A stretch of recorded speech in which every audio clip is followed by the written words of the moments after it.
Agronegócio e meio ambiente caminham juntos? No dia 25 de agosto, o ex-presidente e agora candidato Lula participou de uma sabatina no Jornal Nacional. Um dos momentos que mais chamaram a atenção foi quando a Renata Vasconcelos perguntou por que grande parte do agronegócio não apoia Lula. Mas hoje, grande parte do setor agro não o apoia. O senhor atribui esse afastamento a desconfianças talvez geradas pelo relacionamento do seu partido com o MST? Não. Lula diz que não tem apoio do agronegócio por causa das políticas ambientais defendidas pelo PT. Ou seja, a nossa luta contra o desmatamento faz com que eles sejam contra nós. E é aí que a Renata parece sair em defesa do agro, dizendo que agronegócio e meio ambiente caminham juntos. Mas agronegócio e meio ambiente caminham juntos. Será mesmo, Renata, que agronegócio e meio ambiente caminham juntos?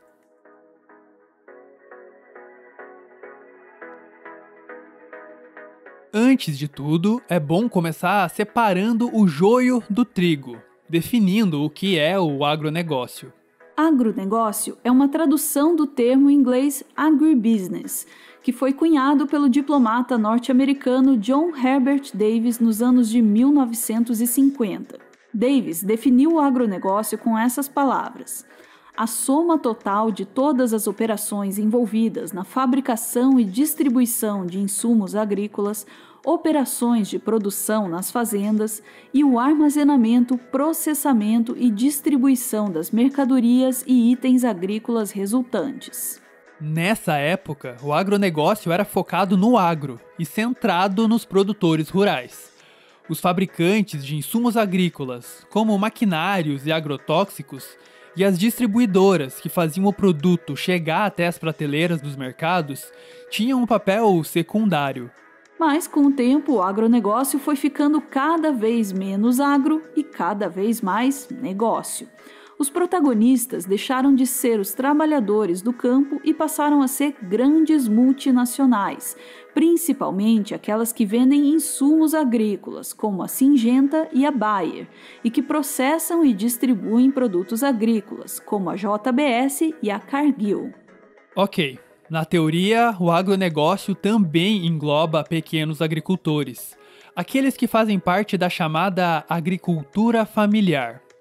Pequenos agricultores também compram insumos agrícolas e fazem negócio com distribuidoras de alimentos. Mas isso na teoria, porque na prática as coisas são bem diferentes.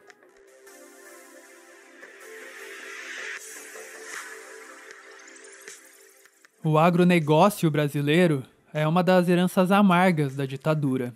Essa conta irá para as Forças Armadas. É o que conta o historiador Rodrigo Molina no livro Agro, Ditadura e Universidade, que foi fruto da tese de doutorado dele. Molina conta que na época da ditadura, a Exalc, uma das principais faculdades de agronomia do país, se alinhou aos interesses dos militares, dos latifundiários e dos Estados Unidos e ajudou a modernizar e capitalizar a agricultura no país. Alunos e professores da faculdade que eram contra a ditadura foram perseguidos, presos, torturados e mortos, como é o caso do estudante Luiz Hirata, que morreu após ser torturado por 3 semanas. Eu sou favorável à tortura, tu sabe disso.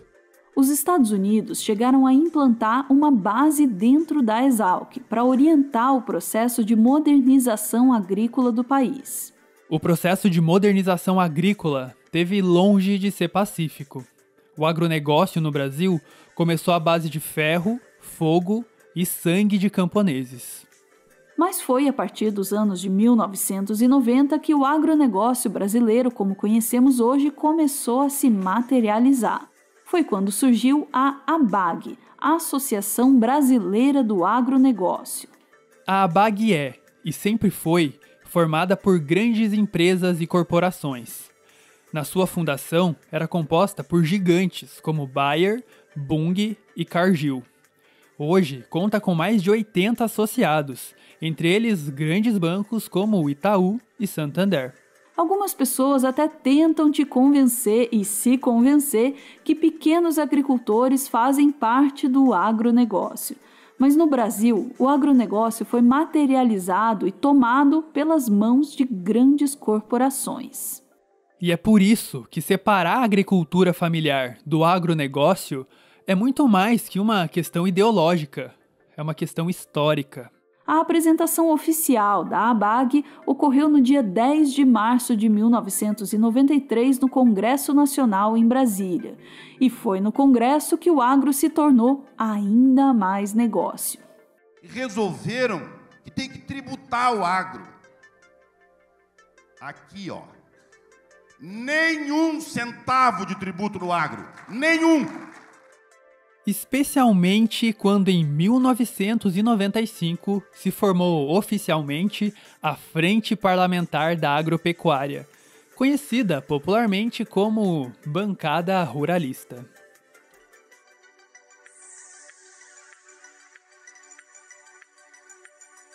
As queimadas e o desmatamento que vemos nos noticiários são só a pontinha do iceberg. O maior impacto do agronegócio sobre o meio ambiente se dá por meio das leis que não só dificultam a fiscalização e punição de crimes ambientais, como também estimulam a destruição do meio ambiente. Há uma unicidade entre Frente Parlamentar Agropecuária, vontade do Parlamento na mesa eleita, pelo menos na figura dos dois presidentes, Arthur Lira na Câmara dos Deputados e Rodrigo Pacheco no Senado Federal, no Ministério instituído que representa o nosso setor da agricultura, no Palácio, na figura da articulação política feita pelo ministro Ramos e no pensamento ideológico do presidente Jair Bolsonaro. Esse aí é o deputado paranaense Sérgio Souza, líder da Frente Parlamentar da Agropecuária. Sérgio Souza é do MDB e é um típico deputado do Centrão. Olha só, o Centrão é um nome pejorativo. Eu sou do Centrão. A relação entre a bancada ruralista e o Centrão sempre foi muito forte, ao ponto de muitas vezes ser difícil separar os dois blocos. Se gritar, pega Centrão. Não fica um, meu irmão. O deputado federal Luiz Nishimori, do PL do Paraná, é o melhor exemplo do modus operandi do agronegócio no Brasil. Nishimori foi relator do PL do Veneno, que em resumo facilita a entrada e registro de novos agrotóxicos no Brasil. O projeto foi aprovado e beneficiou gigantes da indústria dos agrotóxicos, como a Mitsui e a Syngenta. E veja só que coincidência! O Nishimori é dono de duas empresas que comercializam agrotóxicos e que têm uma estreita relação com a Mitsui. E mais, Nishimori tinha uma dívida de mais de 5 milhões de reais com a Syngenta, uma das maiores beneficiadas pelo PL do Veneno. Nishimori e Syngenta fizeram um acordo e a dívida foi quitada por 1,5 milhão. A gente aproveita para recomendar a série de vídeos De Olho no Congresso, feita pelo Observatório De Olho nos Ruralistas. De olho no Congresso, de olho no mercado, de olho nos ruralistas. Sério, gente, os vídeos são sensacionais e contam com mais detalhes como o agronegócio sequestrou o Congresso Nacional.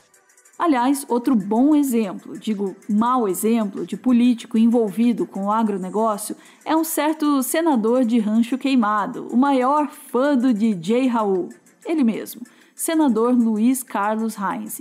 O senador Reis, do Rio Grande do Sul, ficou famoso na CPI da Covid ao defender duas coisas que não funcionam: o tratamento precoce e o seu Jair. Imbrochável, imbrochável, imbrochável, imbrochável, imbrochável. Porque às vezes eu até gostaria que você fosse um pouquinho assim dentro de casa. Tivesse um pouquinho mais de energia. Mas o que pouca gente sabe é que Reis é um engenheiro agrônomo e ferrenho defensor do agronegócio. Já em 2014, ele vociferava contra a demarcação de terras indígenas, o que rendeu a ele o prêmio de racista do ano. É ali que estão aninhados quilombolas, índios, gays, lésbicas, tudo que não presta tá, ali está alinhado e eles têm a direção e têm o comando do governo. Reis é sócio da Imembui, empresa gaúcha especializada na produção e processamento de arroz. Coincidentemente, Heinz está sempre defendendo os interesses do agronegócio, em especial dos chamados arrozeiros. Em 2019, Heinz pediu para o Paulo Guedes aumentar o preço do arroz nacional e ainda taxar o arroz que era importado de outros países da América do Sul. E, coincidentemente, as campanhas eleitorais de Heinz foram recheadas de dinheiro do agronegócio. A Ried Grãos e Insumos, a Cosan e a SLC Agrícola figuram entre as 100 maiores empresas do agronegócio no Brasil. Só em 2018, essas empresas injetaram R$400 mil na campanha do senador Heinz. Heinz ainda recebeu 50 mil do grupo Ato Sementes, uma empresa que exporta soja e milheto, e 50 mil do presidente da Piraí, produtora de arroz. Mas assim, com todo o respeito que temos a todos os 2 neurônios do senador Heinz, ele não conseguiria pensar sozinho nesses projetos de lei que beneficiam o agronegócio. A bancada ruralista conta com um enorme motor logístico, ideológico e principalmente financeiro.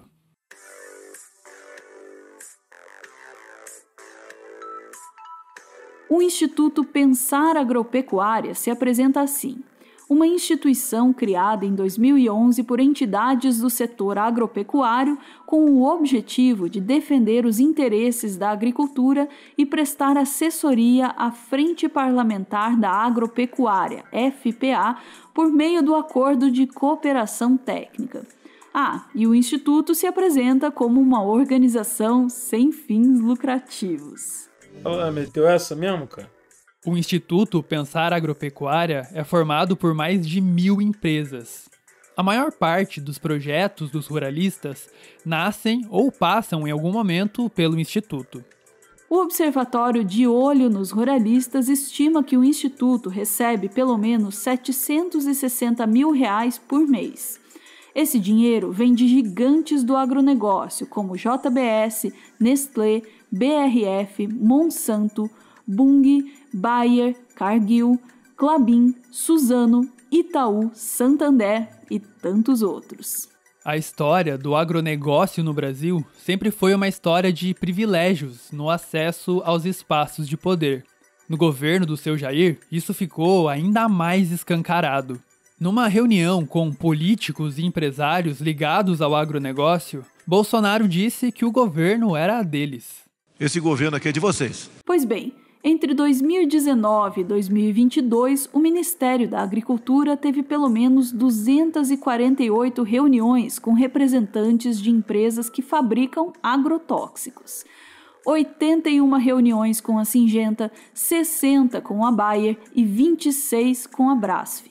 O Ministério teve também 75 reuniões com a JBS, 23 com a Nestlé e 13 com a Cargill.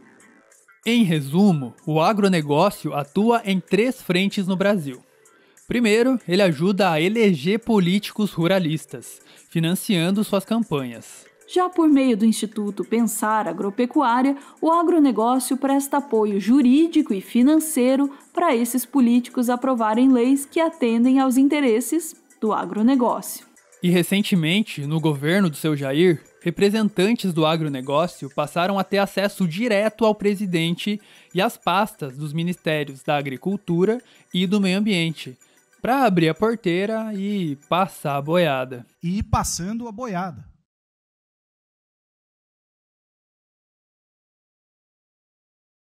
Mas agronegócio e meio ambiente caminham juntos. É preciso fazer esse esclarecimento, porque como o senhor colocou, parece que o setor do agronegócio não tem a ver, é contrário, faz oposição ao meio ambiente sustentável, que não é verdade.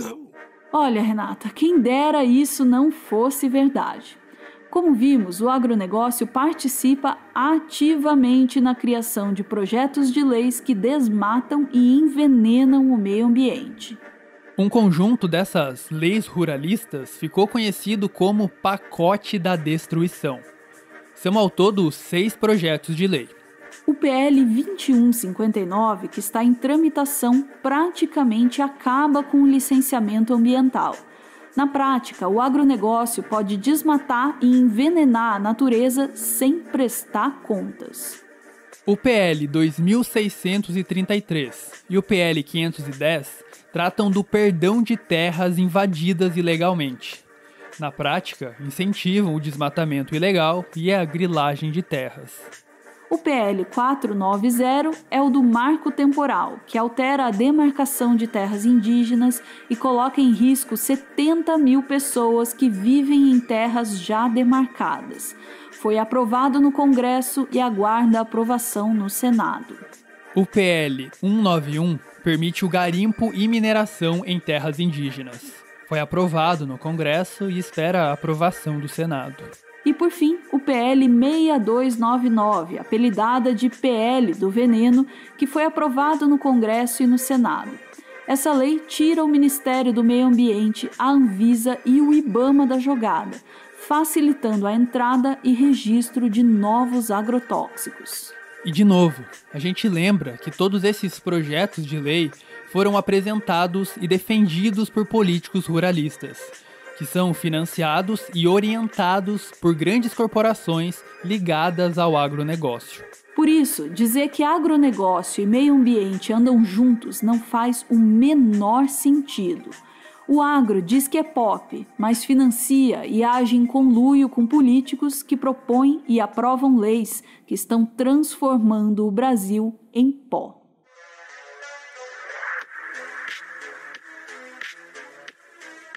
Como dissemos no começo do vídeo, separar a agricultura familiar do agronegócio é mais que uma questão ideológica, é uma questão histórica. No Brasil, existe até uma lei que separa a agricultura familiar do agronegócio. Em resumo, a agricultura familiar se caracteriza por pequenas propriedades gerenciadas por uma família que tiram a maior parte de seu sustento e de sua renda das atividades agrícolas realizadas na propriedade. No Brasil, a agricultura familiar ocupa uma área de 81 milhões de hectares, equivalente a 23% da área agrícola total. Já o agronegócio ocupa uma área de 270 milhões de hectares, 3 vezes maior que a agricultura familiar. Mas o dado mais alarmante revelado pelo último censo agropecuário feito pelo IBGE é sobre a concentração de terras agrícolas. O Brasil tem cerca de 5 milhões de estabelecimentos rurais. 1% desses estabelecimentos controlam 47% das terras agrícolas do Brasil. É muita terra nas mãos de pouquíssima gente. Mas mesmo ocupando uma área 3 vezes menor e tendo muito menos acesso a créditos rurais, é a agricultura familiar quem mais alimenta os brasileiros. Isso varia de região para região, mas em média 70% dos alimentos que chegam até a mesa dos brasileiros vêm da agricultura familiar.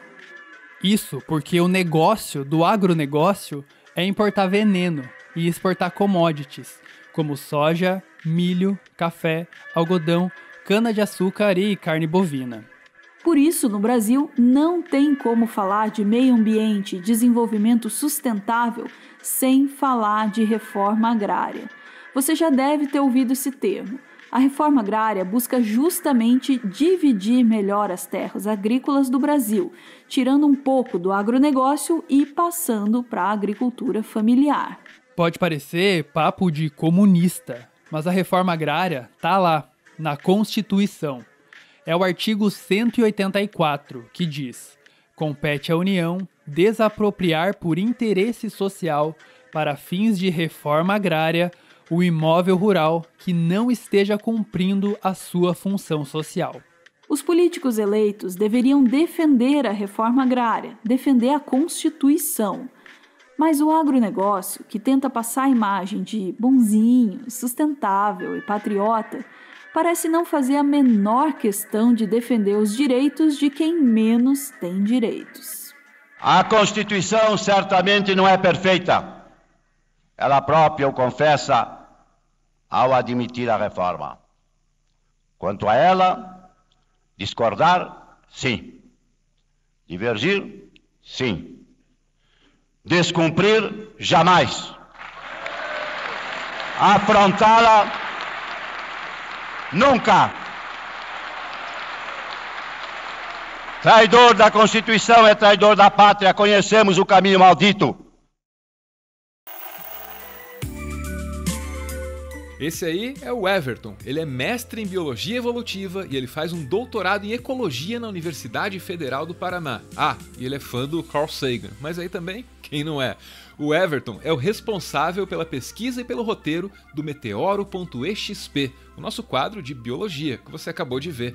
E o Everton também tá lá no Twitter com mais conteúdo sobre biologia, geralmente agregado na hashtag BiothreadBR, que tá aparecendo aí na tela. Eu ouvi dizer que o Everton fica feliz compartilhando um pouco do que ele conhece com vocês. Então, vocês podem colar lá no Twitter, se vocês quiserem.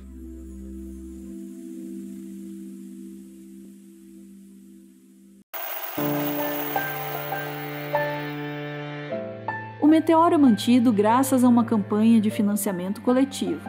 Quem participa aparece aqui no finalzinho para receber o nosso agradecimento. Hoje, a gente vê o Everton que manda uma mensagem para a esposa Bruna. Há 6 anos, você entrou em minha vida como um meteoro, o que fez entrar em extinção todos os meus medos. É você meu presente e futuro, e não há palavras que expressem o tamanho do amor, carinho e admiração que tenho por ti. Continuarei diariamente tentando arrancar alguns sorrisos. Conte comigo todos os dias. Muito obrigado por tudo, Bruna.